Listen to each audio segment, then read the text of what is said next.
Bonjour et bienvenue dans la météo du Bitcoin et j'espère que je vous ai pas trop manqué. Et hier, nous on a fait notre petit live VIP et j'étais bien occupé à essayer de call un top à ce marché. Confidence sur confidence. C'est la vérité, mais ne vous inquiétez pas, ça fait pas forcément de moi un bear. J'essaye de prendre des gros swings et ça fait partie de ma stratégie. C'est pas du tout ce que j'enseigne, je préviens. Et que c'est pas parce que j'imagine qu'on va avoir un swing à un moment qui va aller vers le bas, quelle que soit un petit peu sa distance, que j'envisage forcément des plus bas creux long terme ou une inversion de la tendance qu'on est en train d'assister en ce moment. Et je recommande fortement à tout le monde, s'il ne veut pas se faire rect, dans le cadre d'une stratégie systémisée, euh, d'essayer d'avoir une stratégie, ça fait beaucoup de fois stratégie dans la même phrase, dans le sens de la tendance.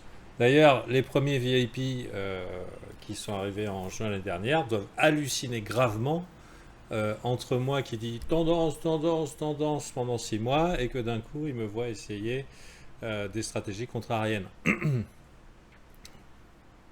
Ben, c'est comme ça. Donc faites pour votre avantage.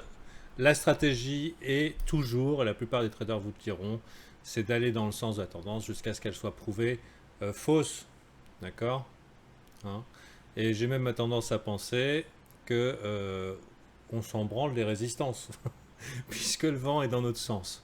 La plupart des traders rentables, ça leur permet de prendre des positions quand le marché se met à respirer. Attention, il peut respirer fortement, vu la situation, l'exposition des joueurs actuellement sur le marché.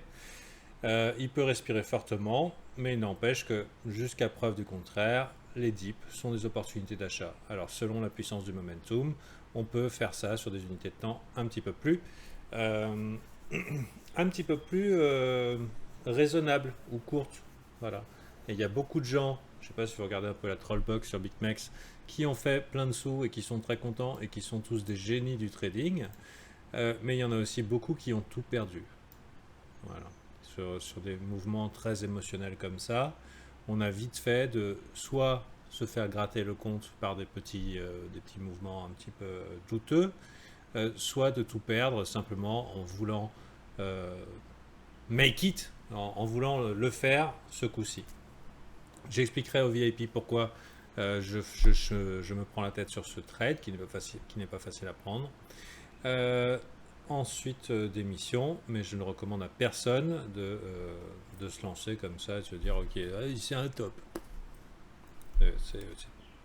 Non, mais que nous dit le graphique? J'ai checké hein, ce matin, et je peux vous dire que je me suis levé tôt, à toutes les unités de temps. Depuis la 5 minutes jusqu'au weekly, il n'y en a aucune qui indique pour l'instant un mouvement baissier. Ah, peut-être que on ira, mais je dirais que tant que la Chikou en 5 minutes n'a pas percé sous le nuage, ici, on peut laisser supposer que ça va prendre quelques temps puisqu'elle n'a pas encore traversé le prix. En 5 minutes, je vois même pas encore de pullback. Ça peut arriver très vite sur le Bitcoin, mais pour l'heure, disons qu'on est un petit peu dans un choppy market. Putain, si ce culé part sans moi, ça me ferait trop chier. Ok, au cas où j'en ai pris. Donc, oui, parce que je cherche des shorts, c'est pas pour que en live, euh, il se fasse niquer sans moi. Bon, toujours est-il que pour l'instant, on est plutôt en très court terme, ça va encore. Vous voyez, on n'a pas encore traversé vers le bas. Et on a quelques supports qui pourraient faire des fake-out et piéger les bears. Un réflexe quand la tendance est forte comme ça, c'est de vouloir trouver un top. Suivez mon regard. Cela dit, j'ai ma méthodologie, j'ai mes raisons, j'ai le risque-récompense approprié. Euh, voilà, donc après, chacun fait ce qu'il veut, dans le sens qu'il veut. Et il y a plusieurs écoles, hein. Il y a Trend is your friend, ce qui est une bonne école, et il y a Soros qui dit le marché a toujours tort. Soros s'est fait beaucoup de copains, et des sous aussi. Ouais, il n'a pas gagné tout, hein. Mais Bon, tout ça, c'est pour les sous, c'est vrai, ils s'en est fait beaucoup pour des copains. Je crois que ça doit être un des hommes les plus détestés de la planète. C'est normal, il arrive pour briser les rêves de tout le monde, cet enculé. Donc, avec ses gros sabots. Donc là, je sais pas, je pourrais pas dire qu'on est arrivé à la fin d'un mouvement, surtout quand il a l'air healthy, c'est-à-dire il a l'air en bonne santé ce mouvement. On a eu tous les pullbacks de l'infini. Regardez un petit peu Ishimoku. Hop, là, d'un coup en 15 minutes, on confirme la consolidation. La Chikou rentre dans le prix, consolidation. On verra. Si elle vient à percer vers le haut, hop, ça, c'est reparti pour les bulls. Ici. Ça, c'est pour du day trading. Et comme vous voyez, puisqu'en ce moment, j'essaye de me concentrer sur l'action du prix court terme, puisque on profite de cette volatilité pour gagner des sous, hein, de préférence, et ben, je commence par les unités de temps faibles. Bah, désolé si vous n'êtes pas des traders. On va parler ensuite de l'investissement, si vous voulez. Ensuite, c'était pour illustrer que globalement, à toutes les unités de temps, pour l'instant, ça va encore. La Chikou est libre comme l'air, on est largement au-dessus du nuage, la Tenkan est bullish, bullish, bullish. Bon, on est quand même bien au-dessus de la Tenkan, on pourra très bien venir la tag sans qu'il y ait vraiment de gros impacts sur le prix. Bien sûr, ça serait très tentant à partir du moment où on verra un M ici. Mais une tendance comme ça passe retourner en une heure. Comme vous voyez, il y a souvent des opportunités de retour. La Kijun, beaucoup de stops qui sont placés en dessous. Ce qui fait sens et qui est un play probable si vous êtes bear. À partir du moment où on va contre tendance, comme je l'enseigne souvent, on essaye de prendre son profit rapidement. Sinon, les dumps sont des occasions de pump. Donc ici serait une occasion d'achat pour beaucoup de personnes, ce qui ferait sens dans une tendance haussière. Plus au creux, plus au sommet, plus au creux, plus au sommet. Remarquez que j'ignore tout à fait ce qui s'est passé à gauche et le prix passé.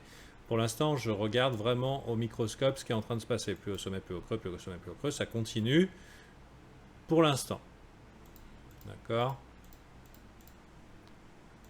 Maintenant, on va passer en 4 heures. Qu'est-ce qu'on voit? On est au-dessus du nuage chez la Fiesta. On est en train de faire un genre de teaser top. On reste encore à confirmer. La Tenkan est jusqu'ici, qui correspond à la Kijun, qui correspond à cette résistance qui a été tapée et qui fait office de support. C'est-à-dire que hier, il y avait encore un doute possible sur un potentiel double top. J'imagine que les divergences qui accompagnaient étaient là aussi. Alors, est-ce que c'était une simple chasse au stop? Le problème, c'est que si on regarde dans l'order flow, il y a encore beaucoup de gens qui essayent de shorter ce marché fortement haussier. Donc fortement, tant qu'il n'y aura pas une capitulation totale et absolue et que Fanta il dira bon bah moi aussi finalement j'achète, normalement ça devrait continuer de monter. Il y a aussi une expression qui dit aujourd'hui c'est la journée des expressions puisque je suis obligé de partager des insights qui ne sont pas les mêmes que les miens puisque j'essaye de trouver le top. Ce qui n'est pas du trading facile, ce qui n'est pas le trading qui est probable. C'est pas du trading probable. Les gens, ce qu'ils veulent, c'est des stratégies probables et c'est des stratégies voilà, avec un fort taux de réussite. C'est pas ce que je cherche ici. Donc, par contre, là, la Kijun est beaucoup plus bas. On voit aussi plat de Kijun ici, plat du nuage. Je vais vous dire une chose.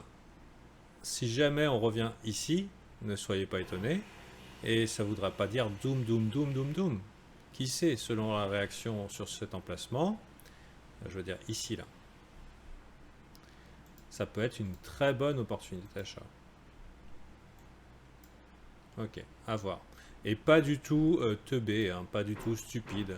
Un simple Fibonacci, on pourra retracer. Les gens, là, ils s'habituent au prix comme si ça faisait 100 ans que le prix du Bitcoin était à 9000, mais je vous rappelle, il y a moins d'un mois, on était à 6000.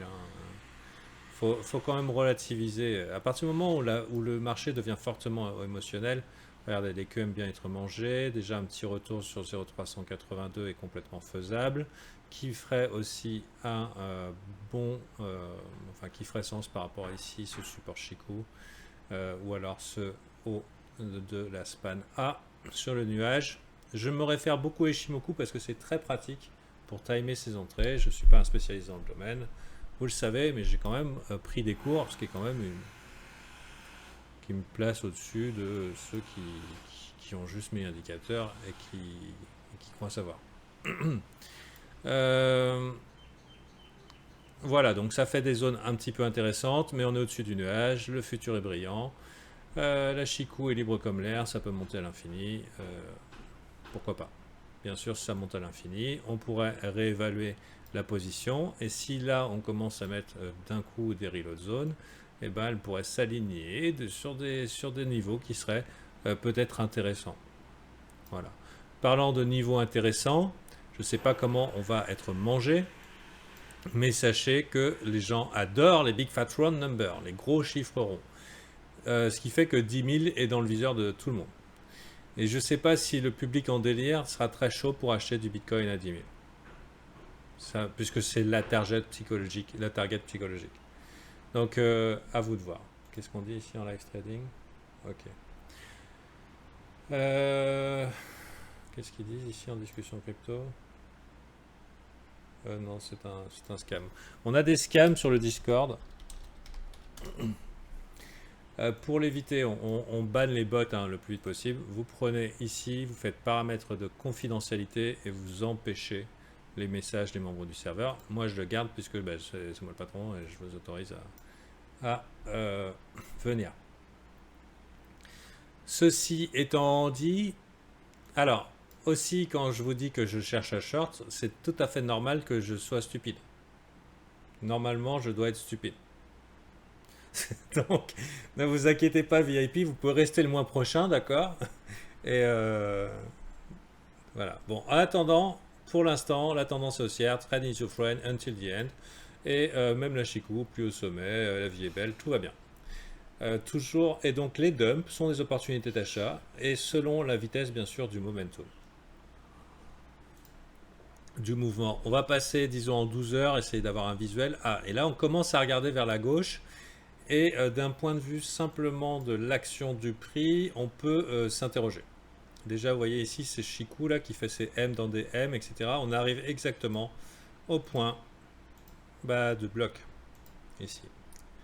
Donc une zone d'intérêt, une zone de rejection, une zone où les précédents, donc tous ceux qui ont acheté 9500 et quelques, attendaient la libération. Et probablement que ceux qui ont holdé avec toute la bonne volonté du monde et qui étaient des acheteurs convaincus, c'est pas stupidité, c'est déparchement de recherche qui teste un truc. C'est testé, Marc Viver. Maintenant, c'est l'art de l'exécution qui est compliqué. Ici, donc on arrive dans une zone, grosse zone de combat. Si on mettait un volume profile, j'imagine qu'on verra de gros volumes ici. Donc ça fait sens que ça soit... On va le mettre avant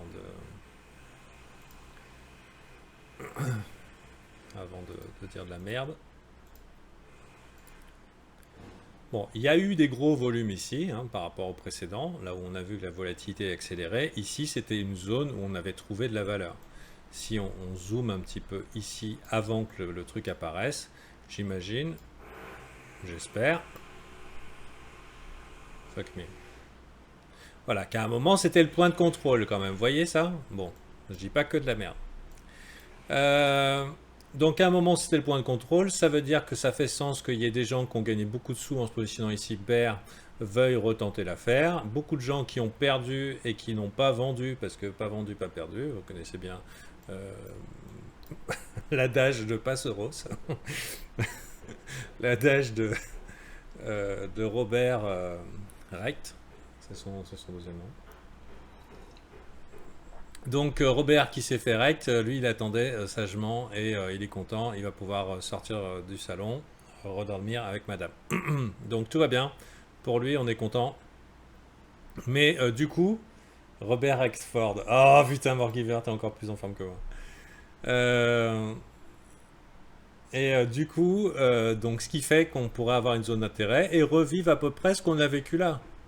C'est-à-dire un bon gros range qui fait chier. Voilà, bon, je vous annonce tout de suite la couleur. Un bon gros range qui fait chier jusqu'à ce que le sentiment switch dans une direction.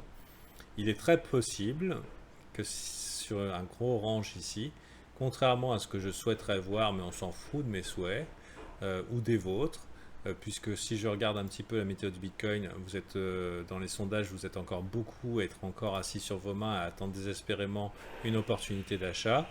Donc il y a peut-être pas mal de retail qui vont essayer de short ce top. Enfin ce top, c'est pas un top, mais ils vont essayer. Et si la majorité se met en position de short, eh ben, on a encore largement de la marge. La marge, on peut regarder ici, vous voyez, il y avait une autre grosse zone de volume et de combat, mais mon Ishimoku, il cache un peu la chose. Et si vous faites un gros carré rectangle bien gros doigt, comme on dit à La Réunion, donc grosso merdo, qui nous tout ferait, prochaine étape, bah, un petit peu légèrement au-dessus de 10 000. Et bien sûr, si on passe les 10 000, je vous raconte pas le niveau d'euphorie, de folie qu'il va avoir sur ce marché. Les derniers qui n'ont pas pu acheter vont partir forcément all-in. Donc ça, c'est pour le daily. On pourrait essayer de repérer des points, puisque personnellement, j'essaye de trouver ces endroits stratégiques pour se positionner short, alors que d'après vous, qui c'est qui achète en masse ici? C'est le public, c'est l'institution. Ah oui, attention, vous voyez ce trait-là, c'est un simple mouvement harmonique AB égale CD. Hein. Vous avez vu où il nous mène, le potentiel peut aller jusque-là, et ça serait même pas un plus haut sommet du niveau du weekly. Vous vous rendez compte, ces enfoirés de bear, s'ils nous ramenaient à ce top ici de 10 591, en weekly, on serait toujours dans une tendance baissière. Là, ça vous trouve le cul. Hein. Comme scoop. Ouais, non, les institutions, tu sais, quand elles ont, au mieux, elles ont acheté là, mais après, elles se contentent de pousser pour distribuer. Hein. C'est le public qui achète quand ça vend.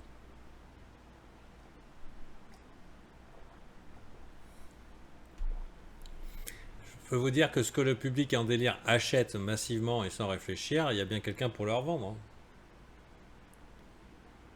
En quantité, d'après vous, c'est qui? C'est des noobs. Bien sûr, il y a toujours les shorters en super levier, etc., etc. Mais voilà, le processus est quand même relativement simple, même si on ne sait pas où il s'arrête au niveau week-off. Alors là, on est loin du spring. Hein. On pourrait vivre l'uptrust.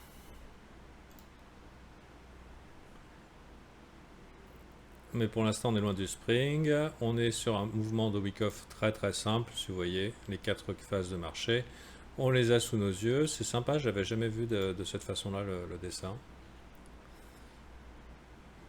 C'est assez proche de Elliott Wave pour ceux qui se demandent, mais Elliott Wave est plus précis. Accumulation, advancing, distribution, declining. Ah, ça fait chier, mais les marchés ne montent pas à l'infini sans jamais s'arrêter. Bon, par contre, là, on annonce quand même des mois. Bien sûr, sur Bitcoin, tout ça, c'est sous stéroïdes. Et on pourrait très bien être ici, par exemple, sur une deuxième vague, etc. Il faudra voir ce que dit CryptoAnalyse sur le sujet. Pardon. Il y en a qui verraient ici une deuxième vague, mais est-ce que vraiment cette deuxième vague serait plus grande que la première? J'en sais rien, je laisse les spécialistes, on en a dans le groupe, nous dire. On pourrait très bien ignorer... Ah, après on pourrait faire ça... Putain, le mec il fait du truc alors qu'il est pas anti-Elliott Wave, mais presque. On pourrait très bien dire ça deuxième vague et ici troisième, ou alors ça première vague, soyons optimistes. Mon utilisation de Elliott est très limitée, mais j'essaye de mettre toutes les chances de mon côté pour être récompensé avec des analyses propres. Hein. Oh là là, regardez! Regardez ce minima de volume ici. Ça ferait vraiment une super location pour annoncer un potentiel top. Entre 1,618 et 2, très faible volume, donc c'est juste du retail qui achète. Il n'y a plus personne pour vendre. Le marché veut faire du business.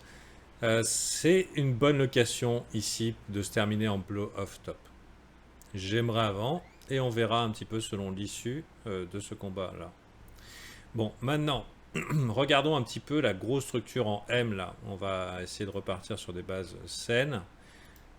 Donc on a ici des points importants. Est-ce qu'on est clac, clac, kick, pof, on monte et la grosse distribution se passe en dessus comme ça a eu lieu là, hein, avec c'était de la distribution. Bon, bah bien sûr, il y avait de quoi faire des sous-sous avec une volatilité pareille.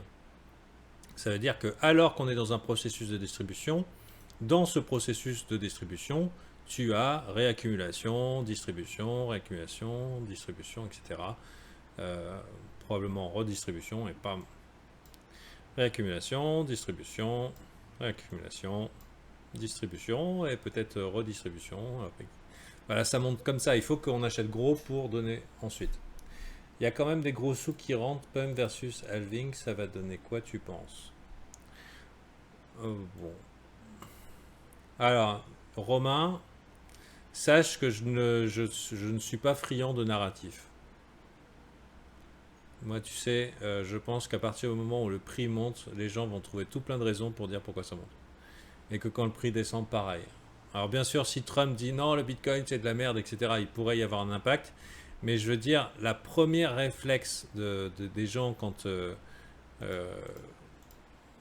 un prix va monter, c'est de justifier leur achat avec une raison, qui devient le narratif. Et oui, le narratif, c'est le halving. Mais je m'en branle, quoi. Quand ça va descendre, ils vont dire c'est autre chose. C'est les morts du coronavirus qui n'étaient plus enfermés chez eux pour pouvoir acheter du Bitcoin. Parce que quand ils étaient enfermés chez eux, ils achetaient du Bitcoin.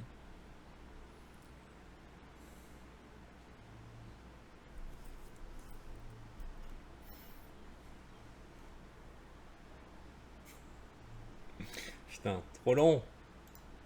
Trop long. 17 minutes. Ok, simplement pour vous montrer des points importants. Ici. A priori, il y a des gens qui aimaient bien faire du business par ici. 1 point, 2 points, 3 points de contact. Très intéressant. C'est pas étonnant ici qu'on se soit arrêté. Maintenant, au suivant. 1 point. 2 points. 2 points de contact seulement. On peut globalement ignorer. Ou alors on pourrait dire ici. Non.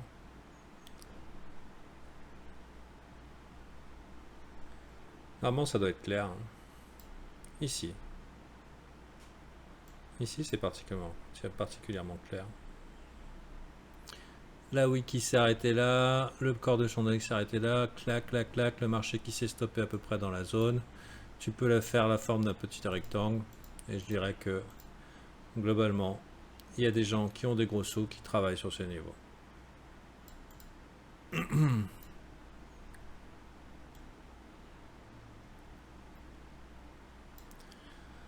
Donc voilà, avant de s'exciter à mort, alors après il y a celui-là. Celui-là, ici là. Renversement d'une grosse chute. Renversement, renversement, top, top.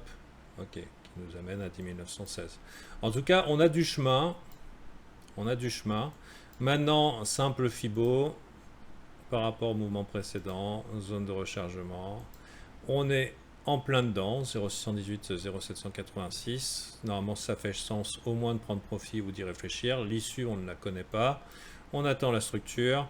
Et dans les extrêmes, on peut rajouter 0,0886 qui est un petit peu... Fuck. Qui est un petit peu une botte secrète.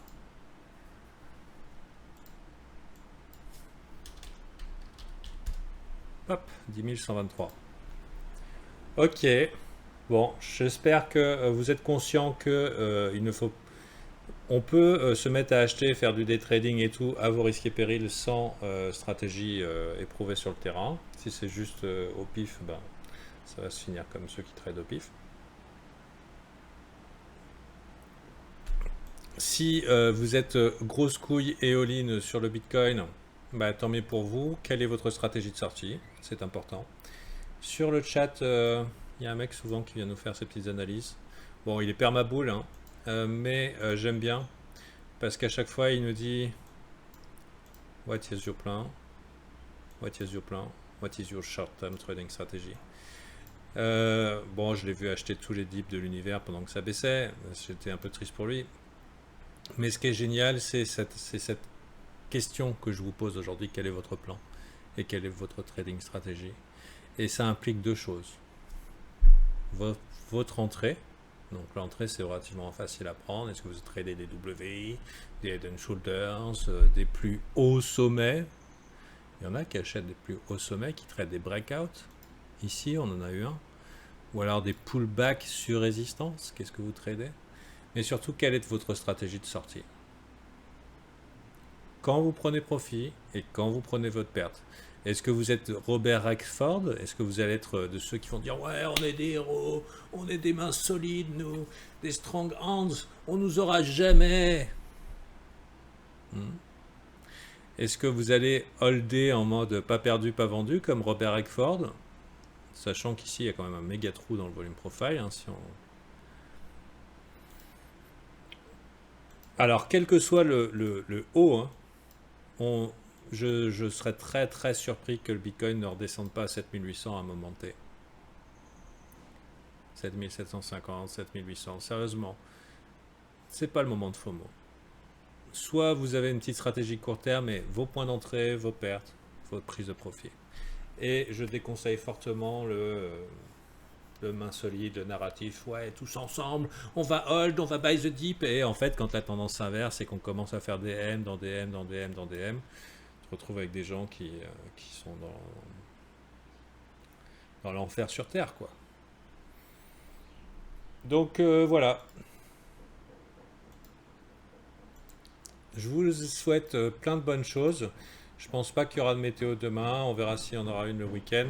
Je pense que là vraiment, avant qu'on arrive jusqu'ici, vous avez un plan. Et puis on pourrait très bien passer sur des semaines de grosses consolidations. Voilà, moi personnellement je vais m'occuper de mon trading, des VIP, j'ai beaucoup à faire. Sachez, membres VIP, que nous sommes le 29 du mois. C'est pas la peine de venir sur le Patreon maintenant, enfin les nouveaux.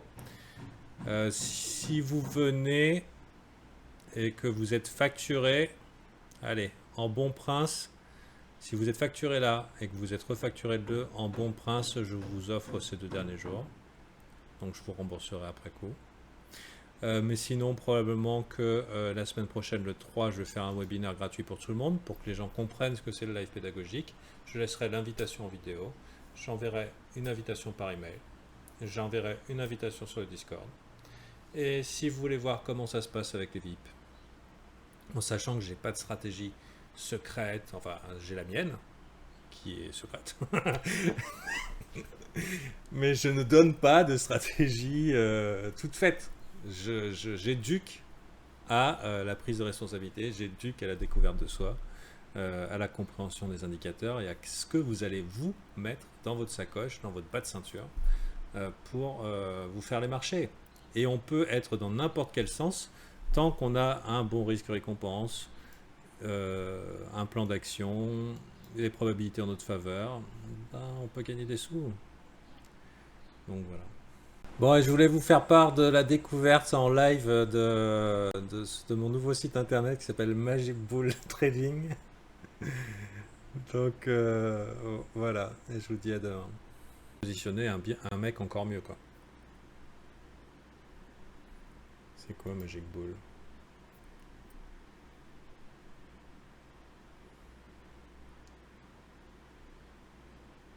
Oh putain! Ah, énorme!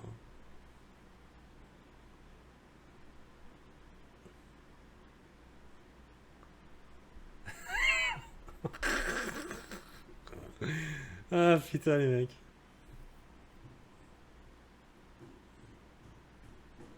One Bull Russe Demol.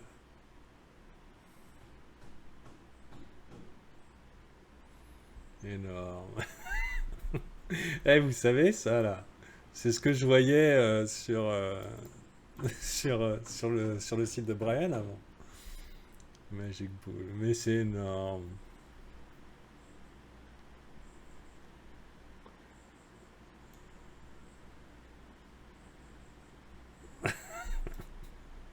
Ah putain.